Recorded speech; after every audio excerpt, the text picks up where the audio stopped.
নমস্কার। আগস্ট মাসে অন্নপূর্ণা যোজনার টাকা কবে দেয়া হবে বা কত তারিখে দেয়া হবে এই নিয়ে কিন্তু এখনো কোনো খবর পাওয়া যাচ্ছে না। তবে গতকাল মাননীয় মুখ্যমন্ত্রী একটি ভাষণ দিয়েছেন, সেই ভাষণটা আগে শুনে নিই, তারপর আমরা আলোচনা করব। অন্নপূর্ণা যোজনা অনেক মহিলারা পেয়েছেন, আরো পাবেন। ভেরিফিকেশন হচ্ছে। প্রকৃত প্রাপকদেরকে এখন অব্দি 1,24,00,000 মহিলারা পেয়েছেন। 1,70,00,000 মহিলা আবেদন করেছেন। প্রত্যেকের ভেরিফিকেশন চলছে। আপনারা নিশ্চিন্ত থাকুন, 30/8/2026 মধ্যে একদম সঠিক তালিকা আমরা তৈরি করে প্রকৃত প্রাপকদের অ্যাকাউন্টে টাকা দেব এবং অঞ্চলে, টাউনে, গ্রামে, মিউনিসিপালিটিতে তালিকা বের করে দেব। আপনারাই তখন বলবেন যে এই লোকটার তো পাওয়া উচিত নয়, এই লোকটার তো পাওয়া উচিত ছিল। এই সরকার জনগণের সরকার। অর্থাৎ এখানে দেখা যাচ্ছে তিনি বলছেন টোটাল 1,70,00,000 মধ্যে 1,24,00,000 মহিলাকে অন্নপূর্ণা যোজনা দেওয়া হয়েছে। পাশাপাশি আরও যারা আবেদন করেছেন তাদের ভেরিফিকেশনের কাজ চলছে। বক্তব্যে তিনি এটাও বললেন যারা টাকা পেয়েছেন এবং যারা টাকা পাননি সবারই ভেরিফিকেশন হচ্ছে। তো এই অবস্থায় দাঁড়িয়ে 1 আগস্ট কি আদৌ টাকা দেবে?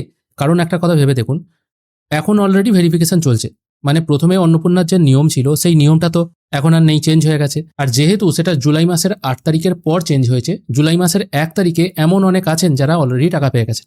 তার স্বামী হয়তো সরকারি চাকরি করে, সেই মহিলা হয়তো টাকা পেয়ে গেছে, কিন্তু পরবর্তী নিয়ম অনুযায়ী এটা হওয়ার কিন্তু কথা থাকেনি। তো কি হওয়া উচিত কি হওয়া উচিত নয় সেই নিয়মে যাচ্ছি না। তো সেই হিসাবে দেখতে গেলে আগস্ট মাসের 1 তারিখেও যদি টাকা দেওয়া হয় উইদাউট ভেরিফিকেশনে, তাহলে যে সমস্ত মহিলাদের এখনো পর্যন্ত ভেরিফিকেশন হয়নি, যারা জুলাই মাসে টাকা পেয়েছেন তারাও টাকা পেয়ে যাবেন। এবার পরবর্তীকালে স্ক্যানারে যদি ধরা পড়ে তারা টাকা পাওয়ার যোগ্য নন, তখন আবার তাদেরকে টাকা ফেরত দিতে হবে। সেই জন্য আমার যেটা মনে হচ্ছে, উনি তার বক্তব্যেও বললেন যে আগস্ট মাসের 30 তারিখ পর্যন্ত এই ভেরিফিকেশনটা চলবে এবং এই 30শে আগস্টের মধ্যেই কিন্তু টাকা দিয়ে দেওয়া হবে। তাহলে আগস্টের 1 তারিখে কিন্তু টাকা পাওয়ার সম্ভাবনাটা খুবই কম, যেটা আমার মনে হচ্ছে। কেন কম সেটাও বললাম।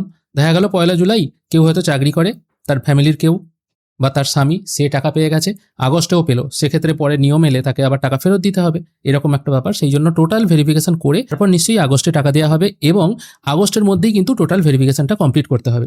এবার এখানে আর একটা শর্ত চলে আসছে যে কারা কত টাকা পাবে। এখানে দেখুন, প্রথমে একবার জুন মাসে টাকা দেওয়া হয়েছিল, তারপর দেওয়া হলো জুলাই মাসে। এবার জুলাই মাসের টাকা যেটা দেওয়া হয়েছিল সেটা হচ্ছে জুন মাসের টাকা। তাহলে আগস্ট মাসে নিশ্চয়ই জুলাই মাস এবং আগস্ট মাস 2 মাসের টাকা ডিউ রইল, সেটাও দেওয়া হতে পারে।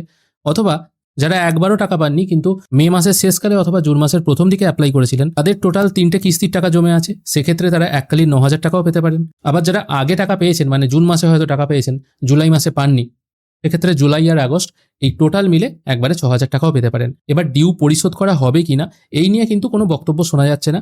তবে যদি 30শে আগস্টের মধ্যে ভেরিফিকেশন কমপ্লিট করে দেওয়া হয়, এবার যে যত তারিখে অ্যাপ্লাই করেছে সেই ডেট অনুযায়ী টাকা দেওয়া হবে কিনা সেটা কিন্তু একটা অনুমান করা যাচ্ছে। যদি দেওয়া হয় তো খুব ভালো হয়, আগের ডিউ যদি ক্লিয়ার করা হয়। তার থেকেও বড় কথা কি, সরকার যেমন ভেরিফিকেশন করছে, সেই সরকারের সঙ্গে সাধারণ মানুষের হাতেও কিন্তু একটা ক্ষমতা তুলে দেওয়া হলো, যেটা বলা হচ্ছে কি ব্লক স্তর বা পৌরসভায় লিস্ট টাঙিয়ে দেওয়া হবে।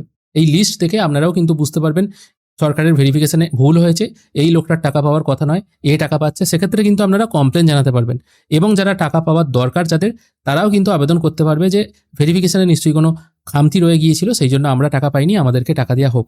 এই লিস্ট টাঙালে কিন্তু মোটামুটি একটা আইডিয়া করা যাবে কোন এরিয়ায় কতজন মানুষ টাকা পাচ্ছে। সবাই কিন্তু লিস্টটা ওপেনলি দেখতে পাবে।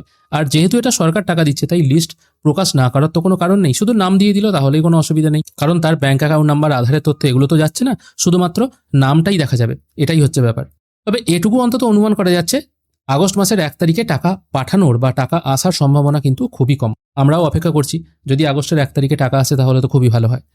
আপনারা কি বলছেন অবশ্যই জানাবেন। আজকের ভিডিও এখানেই শেষ করছি, ধন্যবাদ।